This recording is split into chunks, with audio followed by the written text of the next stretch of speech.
Random House Audio presents The Inheritance, The World Obama Confronts, and the Challenges to American Power, by David E. Sanger. Read for you by Robertson Dean. Preface. Let us learn our lessons. Never, never, never believe any war will be smooth and easy, or that anyone who embarks on that strange voyage can measure the tides and hurricanes he will encounter. The statesman who yields to war fever must realize that once the signal is given, he is no longer the master of policy, but the slave of unforeseeable and uncontrollable events. Antiquated war offices, weak, incompetent, or arrogant commanders, untrustworthy allies, hostile neutrals, malignant fortune, ugly surprises, awful miscalculations, all take their seat at the council board on the morrow of a declaration of war. Winston Churchill, My Early Life, 1930. This book looks backward at the seismic events that led America to lose so much standing and leverage in the world, and looks forward to reimagine ways we can rebuild our influence and power. The Inheritance is an exploration of the huge costs of distraction. This is not the story of how we got into Iraq, or how we have begun to get out. The American experience there is the subject of many insightful accounts. Rather, The Inheritance describes what happened when the Bush administration tried, and largely failed, to disarm America's other enemies and reshape the world. It argues that the long-term cost of the Iraq War goes beyond the tragic loss of more than 4,000 of America's finest young men and women, tens of thousands of Iraqis, countless casualties, and the roughly $800 billion spent since the invasion. There was also huge opportunity cost. We squandered many opportunities to project American influence around the globe, and lost the credibility we needed to rally the world to confront far more imminent threats to our security than Saddam Hussein's Iraq ever posed. Until President Bush's last year in office, when the surge made the endgame in Iraq imaginable, the war so consumed our political, military, and intelligence assets that we averted our eyes from other challenges. Worse, we forgot what we were trying to do after the shock of September 11th, to lock down the weapons that could wreak far greater harm than 4 hijacked airliners, and to address the underlying causes of the rise of radical ideologies. Instead, we pursued a path that has left us less admired by our allies, less feared by our enemies, and less capable of convincing the rest of the world that our economic and political model is worthy of emulation. The grand ambition of the Bush presidency after 9/11 was to create a rip in time, to reorder the Middle East and the wider world so that America would never face a day like that, or a far worse one, for generations. Bush's theory was that the combined effect of America's military power and our newly declared intolerance for accepting risks to our security or our interests around the world, particularly nuclear threats, would convince other nations to surrender their weapons of mass destruction. The preemption doctrine would put nations on warning. Our successes in Afghanistan and then Iraq, the administration argued, would sow the seeds for democratic revolutions. Repressed people would find the confidence to rise up against self-interested mullahs and oil-soaked dictators, except, of course, our allies. Some of these events would happen right away. Others, like democracy's rise, would become what Condoleezza Rice called a generational project. But the same president who dismissed the Powell Doctrine calling for overwhelming force also dismissed Churchill's warning about the need to prepare for unforeseeable and uncontrollable events.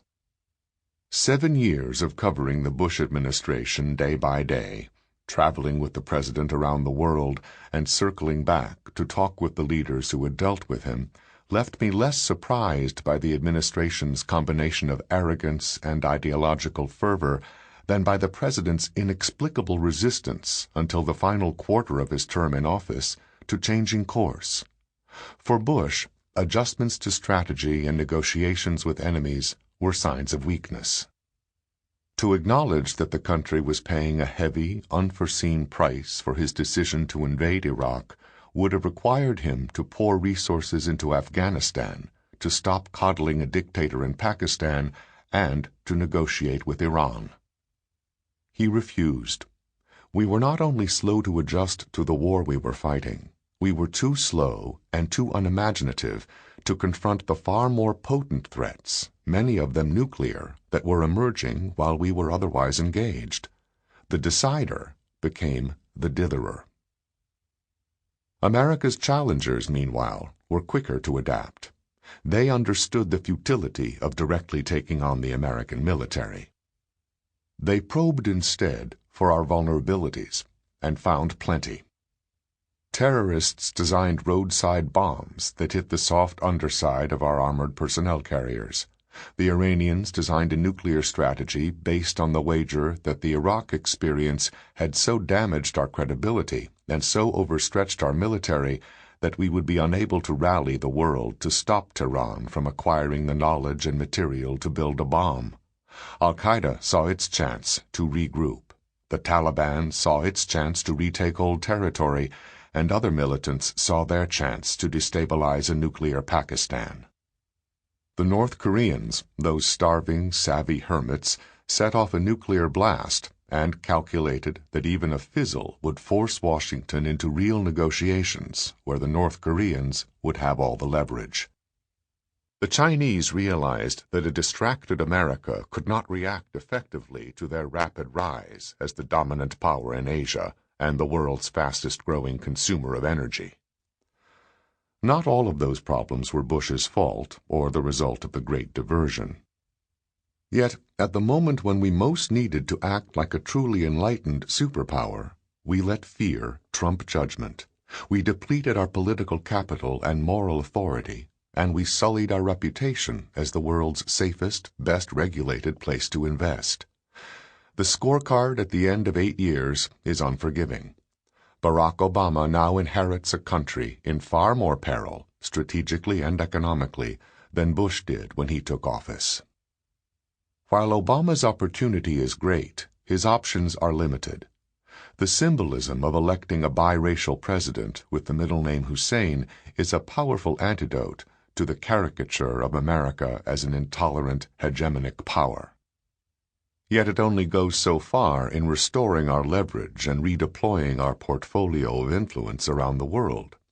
8 years after 9/11, we are still struggling to understand how to balance building schools by day and blowing up terrorist safe havens by night, sometimes in the same village, and how to talk to our enemies without also empowering them.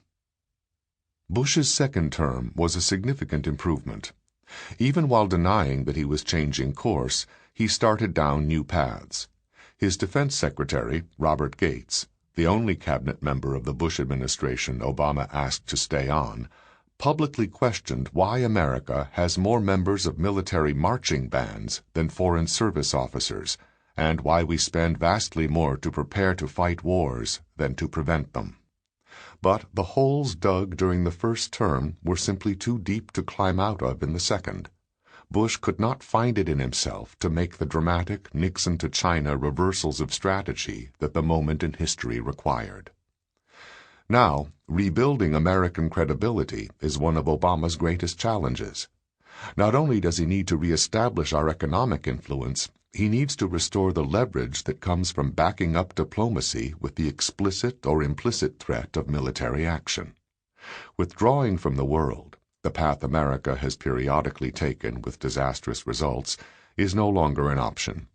Nor is it realistic to expect that the United States will retain the huge lead over rising powers that it enjoyed for the first 60 years after World War II. To shape the world we now confront will require more than restoring the moral power of our example, more than talking to our enemies, more than freeing up our military, more than once again making America the most alluring place to invest, to study, and to pursue dreams. It will require a mixture of ingenuity, sacrifice, and risk-taking that Americans have summoned at more trying moments in our history. Sample complete. Ready to continue?